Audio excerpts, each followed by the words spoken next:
Antes has hablado del tema de tu preahorro, ¿no? Entonces, voy a hacer una pregunta para ver cómo tú piensas en este sentido y te diría, ¿cómo crees que idealmente debería distribuir sus ingresos una persona con sus ingresos en parte de gastos, inversión y ahorro? Vale, aquí voy a romper un poco, y de hecho si habéis visto mis vídeos, este vídeo ya lo habéis visto porque es un vídeo muy viral que además, pues al final cuando crecemos en redes hace falta hacer un poco de clickbait, pero voy a romper un poco esta forma de pensar. Esto de las leyes genéricas, por ejemplo, la distribución que todos tenemos en la cabeza es el 50-20-30, ¿no? 50 para gastos, 20 para como caprichos y tal, y 30 para ahorro e inversión. A veces lo cambiamos, ¿no? Hacemos 20 para ahorro e inversión, 30 para gastos. Pero quiero mandar un mensaje aquí importante a todos los que nos estén viendo y que piensen cómo aplicar esta distribución a su día a día. Y voy a ponerlo a través de dos ejemplos. No es lo mismo ser un padre de familia que tiene que con 1.500 llegar a fin de mes, mantener una familia de 2 hijos y una mujer, que ser un consultor con 27 años que no tiene hijos y se están metiendo entre pecho y espalda 60 o 70.000 euros al año. Entonces, ¿qué significa esto? Que cuando nosotros tenemos que distribuir el gasto, tenemos que hacerlo de forma que tenga sentido. Es decir, ese padre no va a poder gastar, o sea, no va a poder tener un ahorro de 20 o 30%. ¿Por qué? Porque al final está en una situación muy complicada. Y ese consultor no tiene, pues, o sea, no tiene ningún sentido que solo ahorre un 20 o un 30%, porque probablemente, aunque viva en Madrid en un piso increíble y no sé qué, si tú te estás metiendo esa cantidad de dinero, te puedes ahorrar perfectamente la mitad del dinero que estás ingresando. Entonces, yo lo que llamaría es esta regla del 50-20-30 o 50-30-20, depende cómo queramos hacerlo, es una regla general, pero siempre hay que personalizarla a mi situación personal. Y si yo, por lo que sea, no soy capaz de ahorrar un 30%, es verdad que es muy importante que trabajemos para llegar a ese 30%, porque esto nos va a impactar mucho en la capacidad que vamos a tener para jubilarnos, ¿vale? Porque al final la jubilación no deja de ser dejar de trabajar, que puede ser una jubilación pública o privada. Puede ser que yo con 50 años tenga 10 pisos y diga, dejo de trabajar. O puede ser que yo llego a los 65 o 70, lo que ponga el gobierno, y entonces ya tengo la pensión pública y dejo de trabajar. Puede ser cualquiera de las dos. Pero tenemos que ser conscientes de que parte de las finanzas tiene que ir dirigida a esto, a intentar pues, dejar de trabajar en algún momento. Entonces, depende de cuánto ahorro yo, esa jubilación se va a ir acercando más o va a tener más problemas para acercarse. Entonces, siempre vamos a intentar que el porcentaje de ahorro sea alto, pero sin malvivir, sin que mis hijos no puedan ir a karate, sin que yo tenga que tener problemas en casa y coma todos los días arroz y esté mal nutrido, porque al final eso va a tener un impacto negativo en mi salud. Totalmente. Qué importante es esto, lo que comentas de la situación personal, porque es algo que hasta enseñamos nosotros a nuestros alumnos dentro del sector de las criptomonedas, porque muchas veces nos preguntan, vale, tengo este porcentaje o este capital, ¿cuánto destino a trading? ¿Cuánto destino a este proyecto? ¿Cuánto? Depende también de tu situación personal.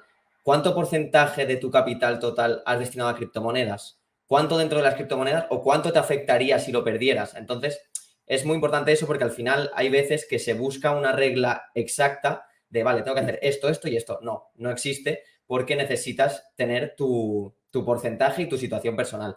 Entonces, a raíz de esto, te quería preguntar, ¿qué consejo le darías a una persona que quiera empezar a invertir por primera vez en su vida en algo que sea, entre comillas, ya sabemos que la inversión requiere un riesgo, pero de poco riesgo?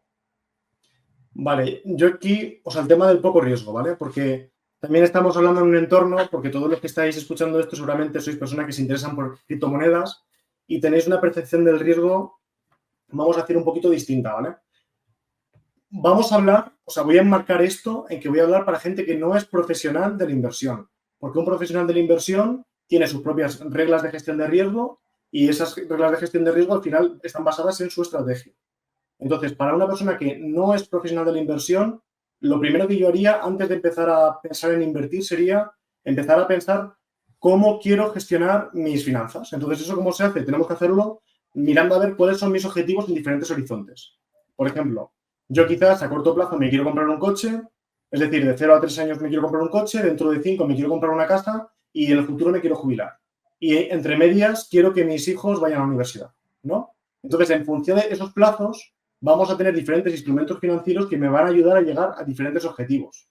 Entonces, imaginaos, si yo quiero invertir para el coche dentro de 3 años, voy a necesitar instrumentos que sean muy líquidos, es decir, que yo pueda por lo menos dentro de 3 años tenerlo disponible y que en un plazo de 3 años no pueda tener una caída del 30%. Por lo tanto, voy a descartar, por ejemplo, fondos indexados, que en redes sociales todo el mundo habla de fondos indexados, ¿no?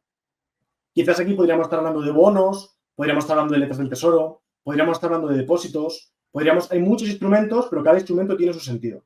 Si estamos hablando de una casa dentro de 5 años, me encuentro en una situación similar. Si estamos hablando de universidad de un hijo dentro de 20 años, pues quizás aquí ya sí que podemos estar hablando de bonos a largo plazo, cosa que yo veo menos interesante, por lo que sea, pero hay que ver cada situación de cada persona.